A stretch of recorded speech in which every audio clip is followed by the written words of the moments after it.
আত্মসমর্পণ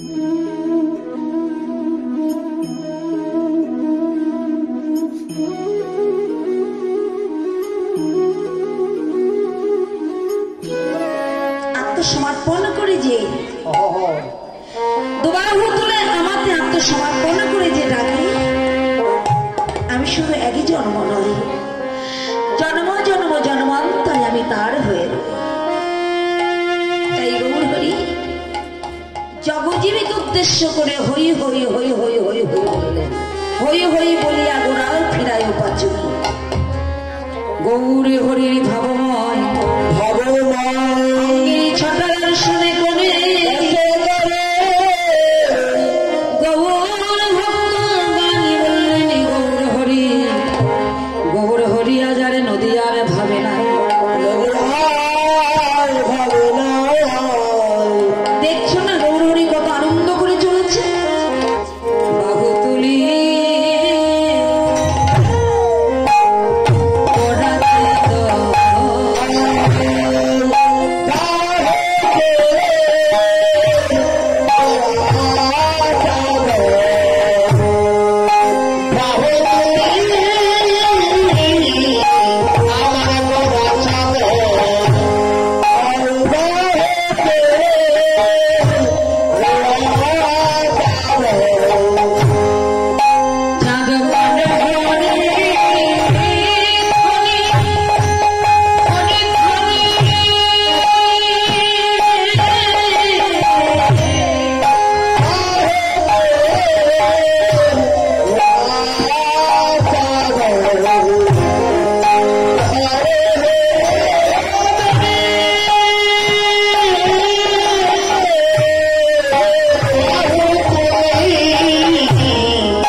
যারা গৌর হরিকে ভালোবাসে গো, যাদের গৌর ধ্যান গৌর জ্ঞান গৌরগত প্রাণ হয়েছে, তারা সকলেই প্রভাতে কাল এসেছেন। তারা সকলেই প্রভাতে কালে গৌর হরিকে যারা ভালোবাসে, তাই না? বললেন কোন কোন ভাগ্যবান জীবী দেখিবার উপায়। এখানে যে লীলা হচ্ছে, যারা গৌর প্রিয় ভক্ত, যারা অন্তরঙ্গ ভক্ত, তারা স্বরূপে দর্শন করছেন আমার গৌর হরির লীলা। যে লীলাটি আমার গৌর হরি কখনো শিবাসঙ্গনে করেছেন,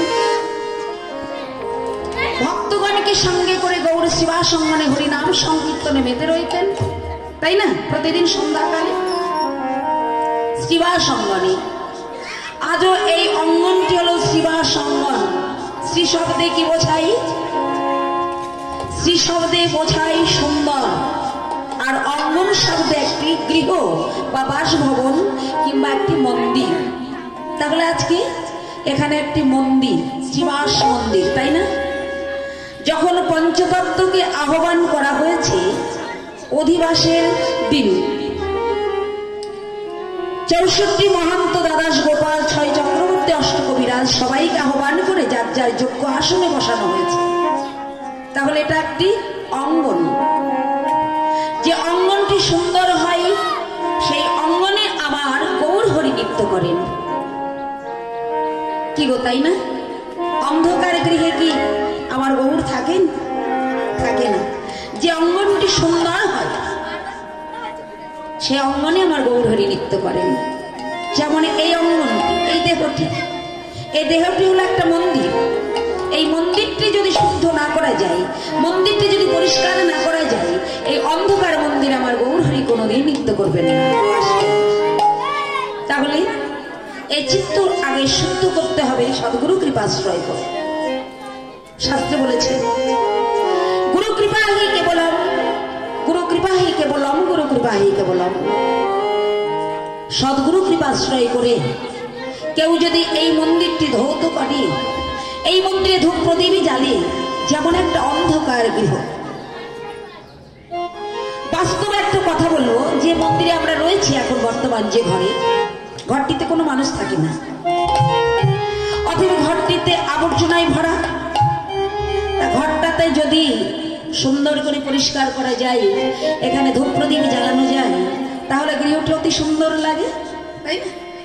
তাহলে সেখানে একটা যদি ঠাকুর প্রতিষ্ঠান করা যায়, তাহলে আরো সুন্দর লাগে, তাই না? তাহলে যেমন পার্থিব জগতে একটা গৃহ বা বাসভবন, সেই বাসভবনটি যদি সুন্দর করে ধৌত করা যায়, বা সেখানে যদি ধূপ প্রদীপ জ্বালা যায়, সেখানে একটা ঠাকুরের মূর্তি প্রতিষ্ঠান করা যায়, তাহলে সৌন্দর্য বেড়ে যায়। তাহলে হৃদয় মন্দির, এই মন্দিরটিকে যত অলঙ্কার দেওয়া যাবে, মন্দিরটিকে যত ধৌত করা যাবে সদ্গুরু কৃপাশ্রয় করে, তত এই মন্দিরটি সুন্দর হবে।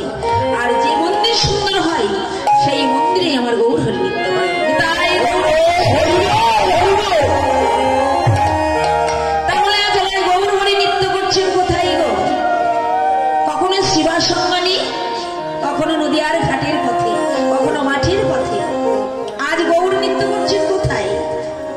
সুরধ্বনির তীর দিয়ে গমন করেছেন, হই হই হই হই বলতে বলতে, হই হই বলিয়া গোড়া ফিরায় পাঁচুরি। গৌর হরি হই হই হই হই হই হই বলছে। কার হই? যে জনা আমার হয়। কেউ যদি একবার আমার হয়, আমি বারবার তার হই। তাই গৌর হরির সঙ্গে তারাই ছুটে এলেন যারা আমার গৌর হরিকে ভালোবাসেন। হরে কৃষ্ণ। যেমন আপনারা এসেছেন, তাই না? গৌর হরিকে ভালো না বাসলে নিশ্চয় আসতেন না। আপনারা সবাই গৌর হরিকে ভালোবাসেন, তাই এসেছেন। এসেছেন তাদের নাম কি কি? রামায়, মহেশ্বর, গদাধর, নিত্যানন্দ, শ্রীবাস, এনারা সবাই এসেছেন। তাই আপনারা সেই ভক্ত স্বরূপ।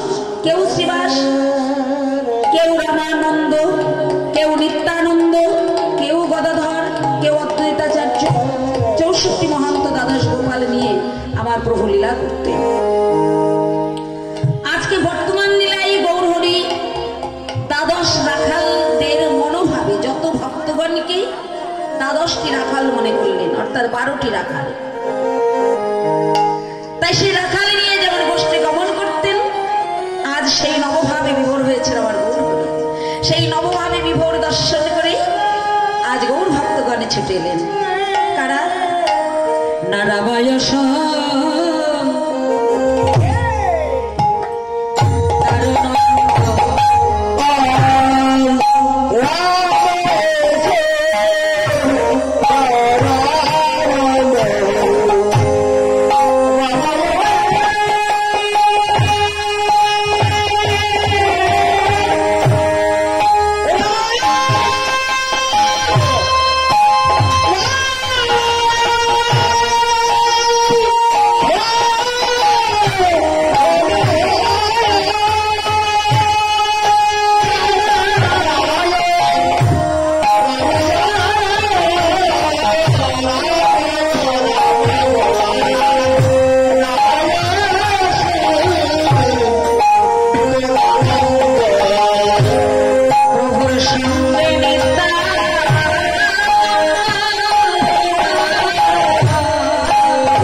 সবাই এসেছেন আমার গৌর হরির সঙ্গে যাওয়ার জন্য। পদকর্তা বাসু ঘোষ লীলার এক পাশে দাঁড়িয়ে বললেন, হ্যাঁ গো তোমরা সবাই চলেছ, কিন্তু আমাকে যেন ফেলে যেও না। বাসুদেব বসে পড়ে